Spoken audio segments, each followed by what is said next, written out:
По данным Минздрава, хроническим гепатитом С в России страдают более 600 тысяч больных. Этот вирус поражает печень. Есть две формы заболевания – острый и хронический гепатит. Медики объясняют, в первом случае инфекция проявляется недомоганием, потерей аппетита, тошнотой и сопровождается температурой. А хронический выявить трудно, симптомы слабые, а уровень крови может быть в норме. Чтобы человек сам изъявил желание обследоваться и случайно выявил, такая большая редкость, потому что симптоматика у нее смазана.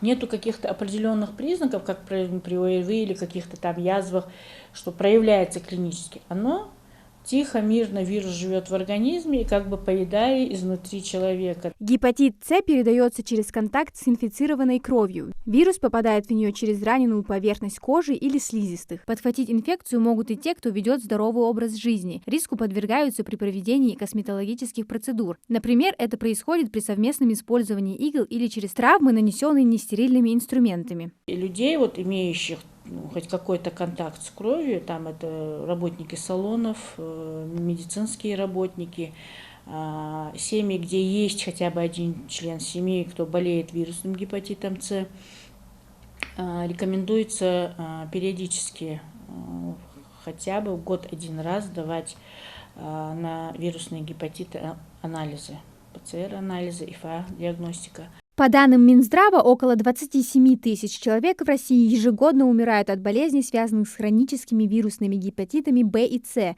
В 2022 году выявили более 43 тысяч случаев. От опасной инфекции можно вылечиться. Для этого есть препараты, которые препятствуют ее размножению внутри клеток и восстанавливают функции печени. Полностью обнуляется вирусная нагрузка. Она как бы вылечивается, но полностью вирус не уходит. Поэтому люди, которые пролечились от вирусного гепатита С, например, должны тем более периодически, каждые полгода полностью обследоваться. Это повторить анализ ПЦР, да, повторять биохимические анализы, потому что есть вероятность, что вирус повторно проснется, да, повторно начнет повышаться вирусная нагрузка.